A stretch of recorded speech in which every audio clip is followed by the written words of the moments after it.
paraphrase Charles Darwin, it's not the strongest nor the smartest that survive, but the ones that are most adaptable to change. And arguably, since Russia has invaded the Ukraine, we are looking at a potential global crisis.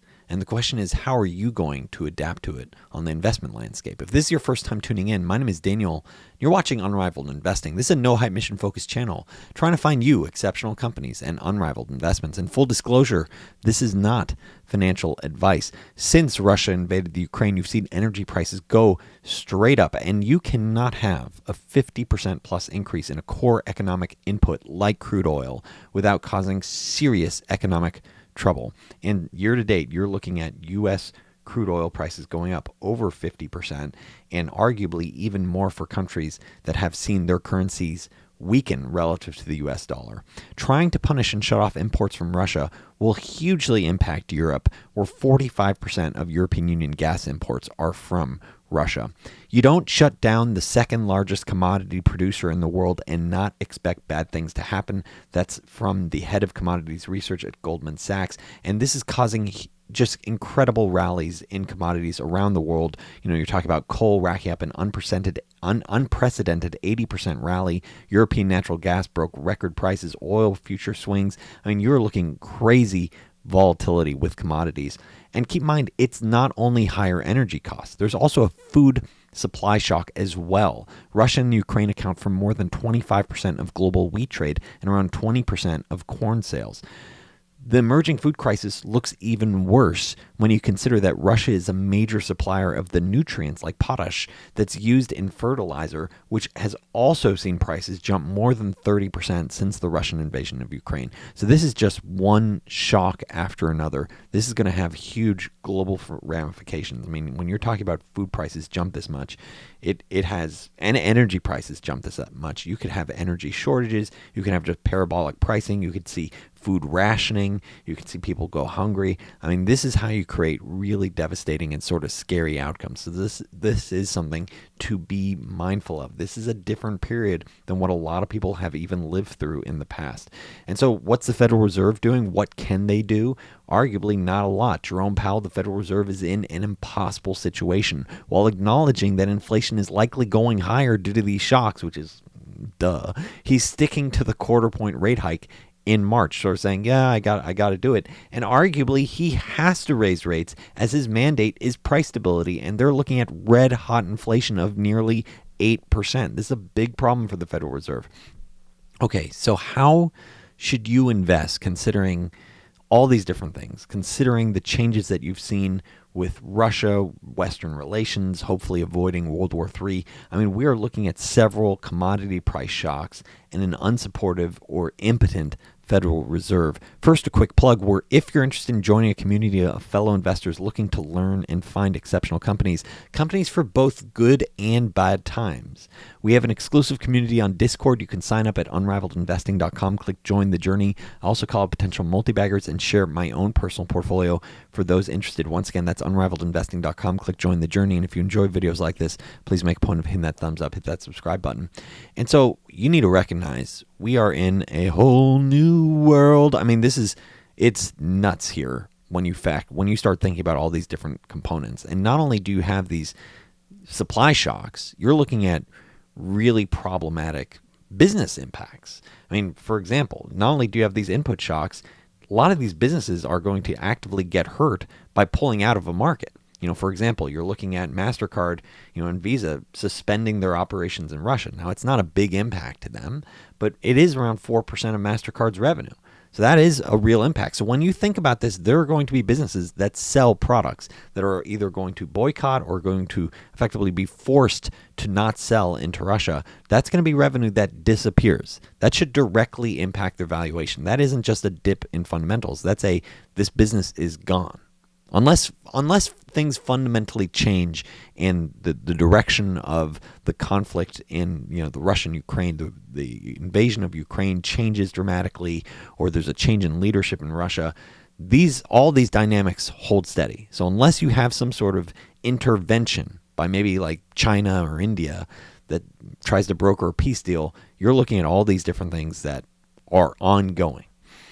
And the Federal Reserve is in a hole. prices are out of control, and raising rates doesn't solve the core problem of supply shortages, but hinders the real economy by raising rates. So if they print more money to support financial assets, this could actually make inflation even worse, because inflation at the fundamental is just a very basic relationship of you have supplies on the denominator and you have price or amount of money on the numerator. So if you increase the numerator significantly and decrease the denominator, you're going to have dramatically higher inflation if the Fed decides that, hey, we need to support financial assets. So we're in a position where the Fed can't even support financial assets. I mean, this is a completely different picture than what a lot of folks are familiar with. They're used to. So let me share what I'm personally doing and what I'm considering. I have a couple of notes here. So once again, as I already alluded to, we are in this is a new period.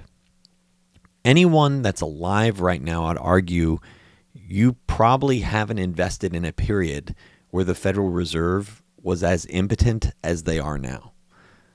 Like, go back through history and, if you have really high inflation, you could have a Federal Reserve step in and try to squash it.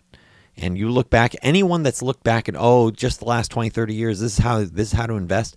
This is not the last 20, 30 years. This is a huge difference. And this is why I started with the Charles Darwin quote. It's about those who adapt to the reality. This is a whole new world that we're living in. And so it's important to recognize the Fed, which has saved risk assets time and time again, does not potentially have your back here. It's they provided the financial backstop to say, oh yeah, we're going to do unlimited money printing. We're going to lower interest rates. And if you do not have that buyer of last resort, how low can prices go? So that is something that's important for you to recognize. Now, once again, there's a lot of different possibilities for how things play out, but that is how it is right now. You have supply shortages and you have a Federal Reserve where if they were to say, hey, let's let the money printer go brr, what you're really doing is arguably making the problem even worse, because supply shortages are not solved with money printing. So you have that aspect. These are huge economic shocks.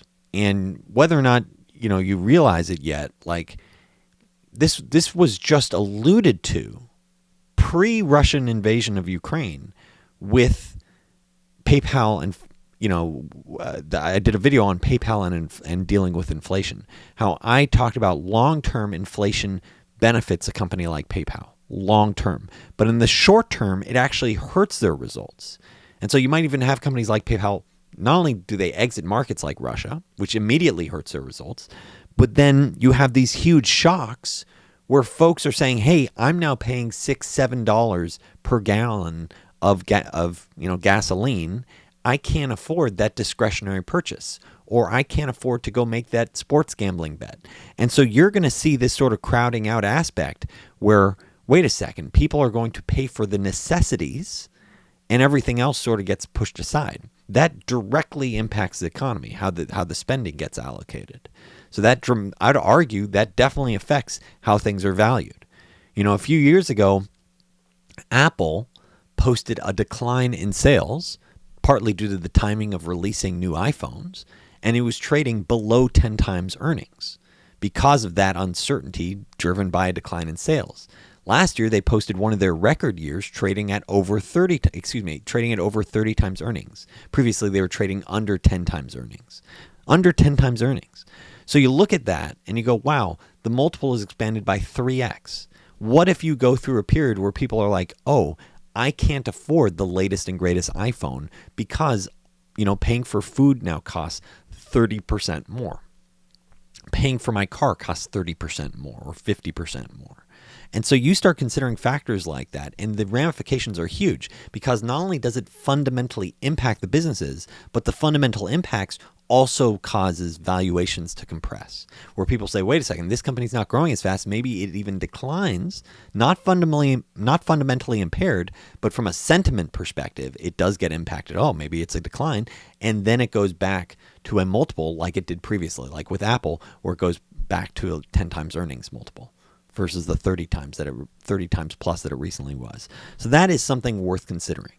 I'd say the discretionary purchases, the discretionary, spending, that can drop very quickly. If you're looking at an online gambling company, that can get hit very quickly. So it's something to keep in mind. as you're thinking about these different aspects. I think another aspect as you consider your own personal investment journey is that this is like this, once again, this is a whole new world that we're in. Like I cannot repeat that point enough. This is very, very different. And so looking at this, I would say you should treat valuations on an absolute basis and say, hey, am I getting compensated appropriately for this? Am I getting a high enough return? And maybe that means, you say, hey, if this company is unprofitable, I need to have a crazy high return. I previously said as the Fed was looking to tighten, I said on my low side, I wanted 50% upside. Now, looking at a scenario like this, maybe I want like 100, 200% on the low side. And that's effectively, an investor saying, I need to have a greater margin of safety as I consider looking at some of these investments. If the company's profitable, what's my current yield as a shareholder? How much are they returning to me? Am I getting, let's say at least 7, 8, 9, 10% that's coming back to me either through buybacks or dividend or something like that? Or are they growing at least 5 to 10% a year? So I would definitely consider raising my hurdle rate, looking at this global response, making sure that I also have capital to respond in the event that I get really cheap valuations in the future. I'd argue we are not at that point where valuations are dirt cheap. You look at the S&P 500, you are still like within, give or take a little, of the 10% of an all-time high with near peak margins. So these are different points to consider. I'd also say look for bargains if you're a proactive investor. If you're saying, hey, I'm just going to dollar cost average in the index, it's worthwhile to understand indexes can go nowhere for decades. And there's a possibility that we live through an event like that. So something to be mindful of. So me personally on my end, and look, I'm no doubt, I'm not criticizing that approach. Everyone's got to have their own journey. Vanguard has even, I've called this out in a couple of videos, Vanguard has even called out how Vanguard, one of the largest pioneers of passive investing index approach, they've pretty much called out how they think U.S. equities will pretty much return around very close to zero over the next decade. So don't take it from me, take it from Vanguard. So if you're interested, I can leave a link to that. But so my personal approach is, okay, so my hurdle rate's going up. I need to adapt to the current realities of this environment. I personally don't like commodity plays, even though arguably those are the best things that are working out right now. So I'd rather own something that I'd be comfortable with over a multi-year, potentially decade period.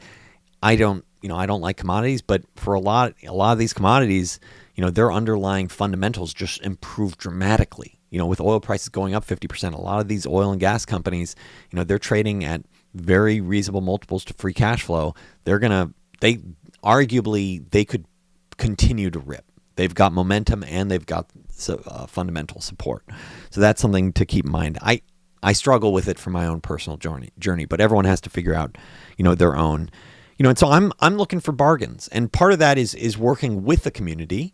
I sort of threw this out to the Unrivaled Nation earlier this evening. I posted in our Discord and I said, hey, what are the potential, bargains that we could be looking at, in response to this crisis? What companies have sold off where, the price has sold off and it ignores the fundamental realities of this business 5 to 10 years from now, where we think they'll still be growing. And I looked at a lot of them and, for example, tossing out a great company like Adyen, like that's a payment processor in Europe that's growing really fast, but it still trades at like 90 times earnings. And you look at like a Coca-Cola bottler in the neighborhood, and it, like, even though they still have, it's trades in London, but even though they've sold off like 50%, they still trade at like 15 times earnings. That includes their Russian sales. So that might be even worse. So I look at a lot of these things and I'm saying it's still not cheap enough. But one of my one member of the Unrivaled Nation, Michael, he posted this thing, part of this community discussion, where he's like, maybe we should consider, this was a great idea, effectively looking at some of the non-NATO countries, because that's where you're seeing real panic. Because then it's like, oh my goodness, could they be next? And look, I do not want that. I think what's going on in the world is scary, but arguably when you see stuff like this, you need to be open-minded. You need to adapt, for your own investment perspective. How are you going to adapt to the crisis? And if you're just, I'm just going to buy the 10 things, or I'm just going to, I'm going to have my usual playbook and the Federal Reserve is going to save me, I'd argue you're not adapting. You're not being mindful that this is a different reality than, let's say, anything that's gone on in the last 50 years plus. Ray Dalio's talked about this over and over again about the changing world order, how you have events that fundamentally change it. And that's like, this is one of those fundamental events like that changes the world order, how things work. So prices should be different, and how you value things should be different, or at least you should consider absolute valuations. Valuation framework doesn't fundamentally change. It's always, what's the free cash flow this generates over time.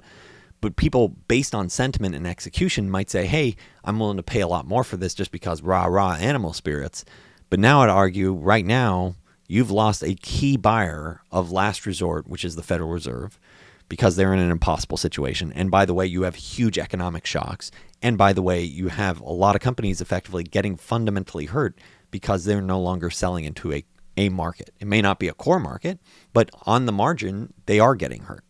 And so I'm looking at all these different data points. I think, it's tricky. I personally have not found the bargain yet that I'm like, oh, this totally makes sense. I still don't think asset prices have reset enough lower to be mindful of this. So I'm trying to keep an open mind, trying to look at, like, hey, where are the potential bargains? I'm trying to look, trying to find things. If you want to participate in that conversation, I encourage you to go to unravelinvesting.com, or feel free to leave your thoughts, below in this video. I'm not, listen, I'm not trying to scare or intimidate. I'm just trying to share my own view on what this reality is. And I think we are living through a very different period than what a lot of people appreciate. If a lot of people have never heard of the idea of like food rationing. I don't think something like that's going to happen in a place like the United States. But I think it could absolutely happen to different places around the world. And, seeing effectively energy shortages could definitely impact, pretty much every country around the world. And Russia is going to definitely be going through their own huge problems. I mean, they're forecasting something like 20 to 30% decline in GDP there. That's the equivalent of a Great Depression that's going on. Most people are typically using their Visa and MasterCard. Now you're not going to be able to use that. So anywho, I look at this as this is a whole new world. And so unless there's a fundamental reset back to where it was, with some sort of peace negotiation brought in because, some sort of event happens, my view is, okay, you got to adapt to the reality that is right now. And the reality that is right now warrants, in my opinion, much lower prices. And I'm not going crazy saying, oh, I'm going to buy all in until I get prices that arguably compensate me for the risk that's being taken. So anywho, if this video has been helpful for you, please make a point of hitting that thumbs up and hit that subscribe button. Thanks so much for tuning in.